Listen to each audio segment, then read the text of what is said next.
سورت کے اختتام پر فرائض اور واجبات اور شرعی احکام کی اہمیت بیان کی گئی ہے کہ یہ احکام اس امانت کا حصہ ہیں جو اللہ نے بندوں کو سونپی ہے۔ آسمانوں، زمینوں اور پہاڑوں نے اس امانت کا بوجھ اٹھانے سے انکار کر دیا تھا۔ کون سا بوجھ اٹھانے سے انکار کر دیا تھا؟ فرائض، واجبات اور شرعی احکام۔ ان عرضنا الامانۃ علی السماوات والارض، ہم نے یہ امانت آسمان و زمین پر پیش کی، پہاڑوں پر بھی۔ فابین ان یحملنها، انہوں نے اس امانت کو اٹھانے سے انکار کر دیا۔ واشفقن منها، ڈر گئے اس امانت کو اٹھانے سے، کیونکہ ان کے اندر یہ بوجھ اٹھانے کی صلاحیت ہی نہ تھی۔ لیکن چونکہ انسان کو اللہ نے عقل و فکر اور خیر و شر کے درمیان تمیز کرنے کی صلاحیت عطا کی ہے، تو اس نے اس بوجھ کو اٹھا تو لیا مگر اس کا حق ادا نہ کر سکا۔ اللہ پاک ہمیں یہ جو بوجھ ہمارے اوپر لادا گیا ہے اور ہم نے اس کو قبول کیا ہے، اس بوجھ کو صحیح معنوں میں اس اٹھانے کی اور اللہ کی طرف سے واجب یعنی ہمارے اوپر جو ہے وہ مقرر کردہ جو احکامات ہیں، فرائض، واجبات اور شرعی احکام ہیں، ان کو ادا کرنے کی توفیق نصیب فرمائے۔ یوں یہ سورت کا اختتام ہو جاتا ہے۔ یہاں پر آگے سورت سبا شروع ہو رہی ہے۔ الحمدللہ الذی لہ ما فی السماوات و ما فی الارض وَلَهُ الْحَمْدُ فِي الْآخِرَةِ۔ سورۃ سبا مکی ہے اور اس میں کل 54 آیات اور 6 رکوع ہیں۔ اس سورت کی ابتدا اللہ عز و جل کی حمد و ثنا سے ہوتی ہے۔ الحمدللہ الذی لہ ما فی السماوات و ما فی الارض، کہ اللہ کی وہ ذات ہے جس نے ساری مخلوق کو پیدا کیا، کائنات کے لیے مستحکم نظام قائم کیا، نظام عالم کی تدبیر کی، اسے ہر چیز کی خبر ہے۔ اللہ کو ہر چیز کی خبر ہے۔ وَعَلِيمٌ بِذَاتِ الصُّدُورِ ہے، اس کا کوئی عمل بھی حکمت سے خالی نہیں۔ اور پھر اس کے بعد مشرکین کے بارے میں بتایا گیا کہ وہ حساب اور جزا اور مرنے کے بعد کی زندگی کا انکار کرتے ہیں۔ اللہ نے اپنے نبی کو حکم دیا ہے کہ آپ اپنے رب کی قسم کھا کر ان سے یہ کہیے کہ قیامت تو ضرور آئے گی۔ ہاں، قیامت آئے گی اور جو نیکی کرنے والے انہیں جزا ملے گی، اور جو برائی کرنے والے ہیں، بدکار ہیں، انہیں سزا ملے گی۔ اس کے بعد حضرت داؤد، حضرت سلیمان علیہ السلام اور اہل سبا پر اللہ تعالیٰ نے اپنی نعمتوں کا تذکرہ فرمایا اور پھر جو ہے ساتھ ہی ذیلی طور پر شاکر اور کافر کا تقابل اور موازنہ بھی کیا ہے۔ اول ذکر دونوں اللہ کے نبی اور ذاکر اور شاکر بندے تھے۔ سیدنا داؤد علیہ السلام کو اللہ تعالیٰ نے بہت زیادہ جمال عطا فرمایا تھا۔ کس میں؟ آواز کے اندر۔ آپ کی آواز اتنی خوبصورت تھی کہ جب آپ جو ہے اللہ کا ذکر اور اللہ کی تلاوت کرتے، اپنی کتاب جو کہ سیدنا داؤد علیہ السلام پر نازل ہوئی تھی، زبور، تو پرندے تک آپ کی آواز کو سننے کے لیے جو ہے وہ آپ کے ساتھ آ کر بیٹھ جاتے۔ اتنی پیاری آواز اللہ نے عطا فرمائی تھی۔ اور جب زبور پڑھتے تو جانور ان کی قرات سنتے تھے اور اس پر گریہ طاری ہو جاتا تھا۔ اللہ نے ان کے لیے لوہا نرم کر دیا تھا، وہ اسے جس طرف چاہتے موڑ لیتے، جو کچھ چاہتے اسے بنا لیتے۔ انہوں نے کارخانہ بنا رکھا تھا جس میں لوہے کی مضبوط زرہیں بنتی تھیں، اسے دنیا کی پہلی اسٹیل مل بھی قرار دیا جا سکتا ہے، جسے اللہ تعالیٰ نے جناب سیدنا داؤد علیہ السلام پر خصوصی انعامات کیے تھے۔ یوں ہی حضرت سلیمان علیہ السلام کو بھی خوب نوازا تھا، اور حضرت سلیمان علیہ السلام کے متعلق ہم پیچھے سورۃ نمل میں پڑھ چکے ہیں کہ انہیں اللہ نے تمام پرندوں کی بولیاں سکھائی تھی، وہ جو حدود کی حاضری لی تھی۔ ان کے لیے تانبا بہتے ہوئے چشمے کی شکل اختیار کر جاتا اور پھر اسے جو چاہتے وہ بنا لیتے تھے۔ اللہ کی ان محیر العقول نعمتوں کے باوجود یہ دونوں باپ بیٹا فخر و غرور کا شکار نہ ہوئے اور ذکر و شکر سے ایک لہجہ کے لیے بھی غافل نہ ہوئے۔ دوسرا قصہ جو یہاں بیان ہوا ہے وہ اہل سبا کا ہے۔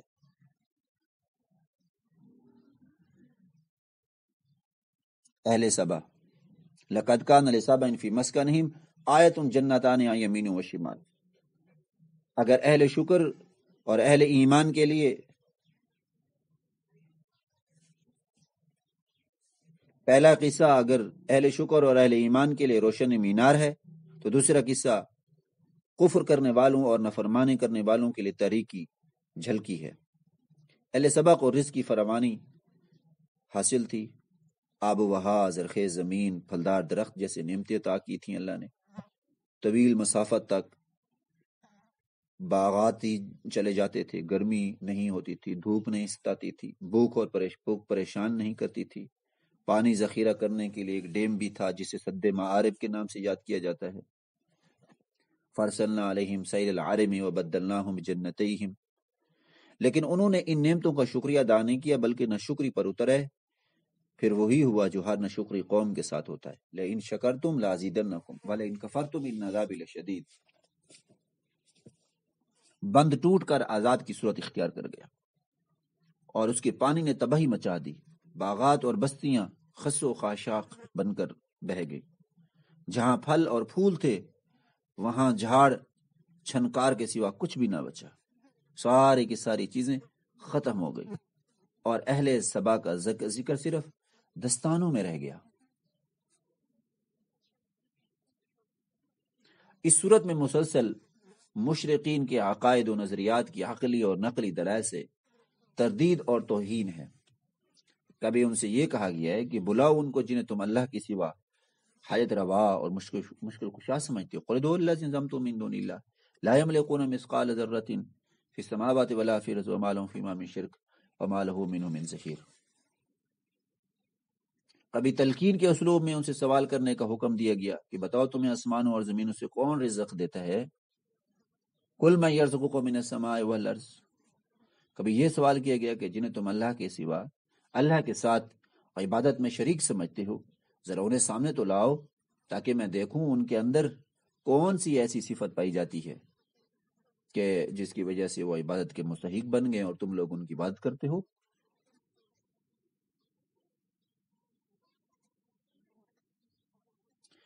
چنانچہ ان کی جو بنیادی وجہ تھی کفر کی، وہ مالداری تھی، وہ غنا تھا جس پر ان کو تکبر اور غرور تھا، اور ان کا یہ خیال تھا کہ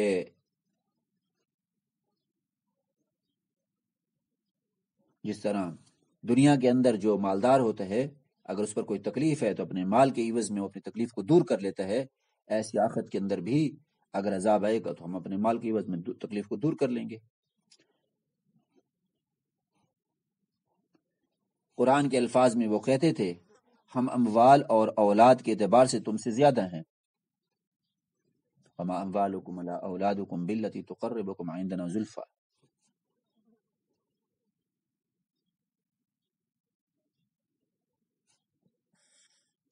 وقالوا نحن اکثر اموالا و اولادا، ہم مال اور اولاد کے اعتبار سے زیادہ ہیں، وما نحن بمعذبین، ہمیں عذاب نہیں دیا جائے گا۔ وہ آخرت کے معاملے کو بھی دنیا پر قیاس کرتے تھے۔ ان کا یہ خیال تھا کہ جیسے اللہ تعالیٰ انہیں دنیا کی وسعت اور خوشحالی عطا فرمائی ہے، یہی معاملہ ان کے ساتھ آخرت میں بھی کیا جائے گا۔ تو انہیں جواب دیا گیا کہ میرا رب جس کے لیے چاہے روزی کشادہ کر دیتا ہے اور تنگ بھی کر دیتا ہے، اللہ جس کے لیے چاہے روزی کے دروازے کھول دے اور جس کے لیے چاہے روزی کے دروازے تنگ کر دے۔ یبسط الرزق لمن یشاء ویقدر۔ البتہ وما انفقتم من شیء فهو یخلفہ، کہ اللہ پاک کے راستے میں جو خرچ کیا جاتا ہے اللہ پاک اس کا نعم البدل عطا کرتا رہتا ہے، اس لیے اللہ کے راستے میں خرچ کرنا چاہیے۔ جتنا اللہ کے راستے میں خرچ کریں گے فهو یخلفہ، اللہ اس کا نائب اور اس کا خلیفہ بنا کر بھیجتا رہتا ہے۔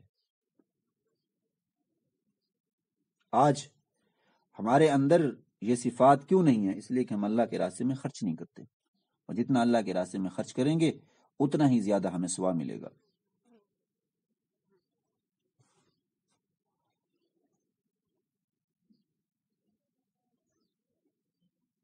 اور یہ مالداری در حقیقت ان کفار کو رسول اکرم صلی اللہ علیہ وسلم کے استہزاء تحقیر پر آمادہ کرتی تھی، اور آپ کو یہ بدبخت پاگل دیوانہ کہنے سے بھی باز نہیں آتے تھے۔ تو اللہ تعالیٰ نے فرمایا کہ آپ ان سے کہہ دیجئے کہ میں تمہیں ایک بات کی نصیحت کرتا ہوں، قل انما اعظکم بواحدہ، کیا نصیحت کرتا ہوں کہ تم اللہ کے لیے دو دو اور اکیلے اکیلے مستعد ہو جاؤ پھر غور و فکر کرو، یعنی خود بیٹھ کر سوچو یا کسی کو ساتھ بٹھا کر پھر غور و فکر کرو، تو تم یقیناً اس نتیجے پر پہنچو گے کہ تمہارے ساتھی یعنی رسول اللہ صلی اللہ علیہ وسلم کو کوئی جنون نہیں ہے. ما بصاحبکم من جنہ، تمہارے ساتھی کو کوئی جنون نہیں ہے. ان ہوا الا نذیر لکم، یہ تو تمہارا ساتھی تمہارا غمخوار ہے جو تمہیں تمہارے آگے آنے والے عذاب سے ڈراتا ہے.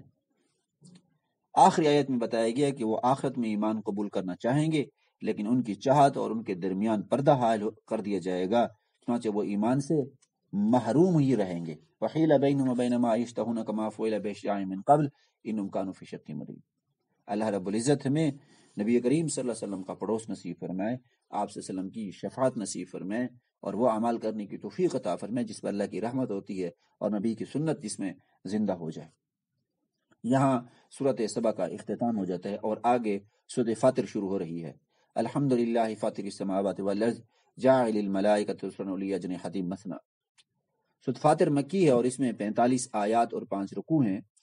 اس سورہ میں توحید کی دعوت ہے. ظاہر مکی سورت کا جو بنیادی مضمون ہوتا ہے وہ آپ کو پتہ ہی ہے، 3 چیزیں ہوتی ہیں: توحید، رسالت اور آخرت کے حوال.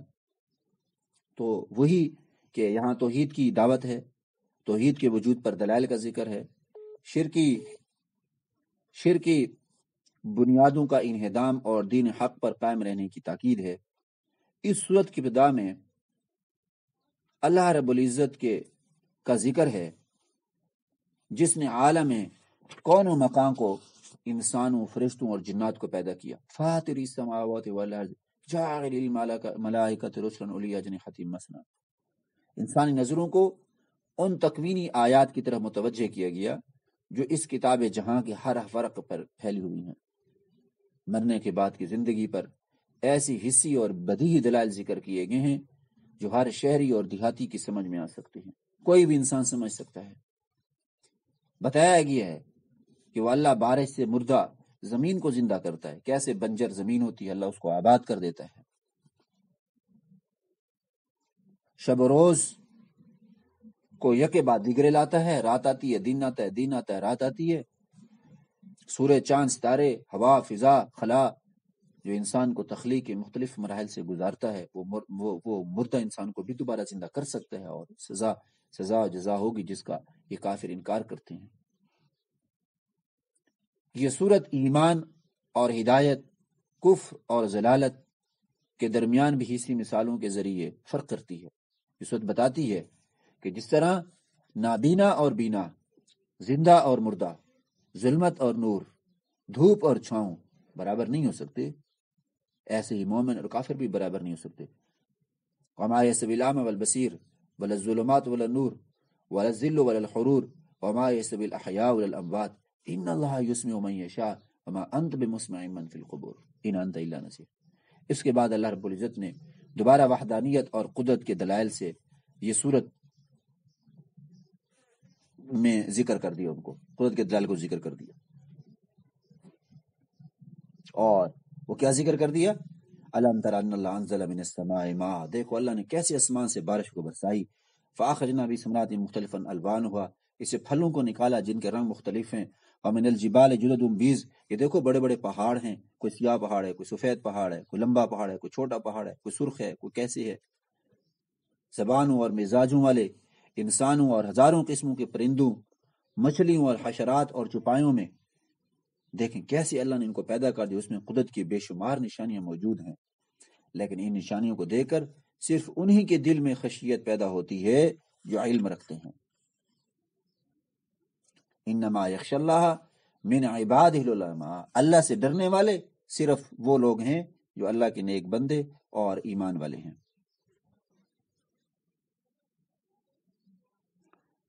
تو اللہ رب العزت کی ان نشانیوں کو وہی جان سکتے ہیں جو علم رکھتے ہیں. رسول اللہ صلی اللہ علیہ وسلم کے دل میں سارے انسانوں سے زیادہ خشیت تھی، جیسا کہ آپ صلی اللہ علیہ وسلم نے خود فرمایا، اللہ کی قسم میں سارے انسانوں سے فرمایا میں تم سب سے زیادہ دلوں میں اللہ کی خشیت اور خوف رکھنے والا ہوں. اہل علم کہتے ہیں کہ اس آیت کے اندر انما یخشی اللہ من عباد العلماء میں علماء سے مراد صرف دین اور شریعت کے علماء نہیں ہیں بلکہ کائنات کا علم رکھنے والے علماء بھی شامل ہیں.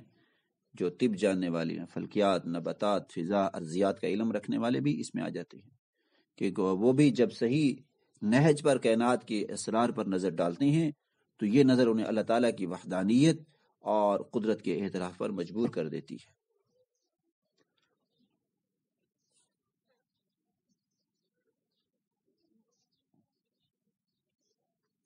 پھر سورت کا رخ کتاب منظور دکھائی دینے والی کتاب کائنات سے کتاب مستور یعنی لکھی ہوئی کتاب یعنی قرآن مجید کی طرف اللہ کی ذات کرتی ہے۔ دیکھو، ایک وہ کتاب ہے جو آپ دنیا میں دیکھتے ہیں، وہ کیا چیز ہے؟ ہوا ہے، فضا ہے، سمندر ہے، بارشیں ہیں، دریا ہے، جنگل ہے، پرندے ہیں، مخلوق ہے، یہ کتاب منظور ہے جس کو آپ دیکھتے ہیں۔ پھر کتاب مستور جو قرآن مجید ہے، ان لوگوں کی تعریف کی گئی ہے جو کتاب اللہ کی تلاوت کرتے ہیں، یتلون کتاب اللہ واقاموا الصلاۃ وانفقوا مما رزقناهم سرا وعلانیہ، آیت نمبر 29۔ ان کی تعریف کے بعد عمومی طور پر امت محمدیہ کی فضیلت بیان فرمائی جس پر اللہ نے یہ خطاب نازل فرمائی۔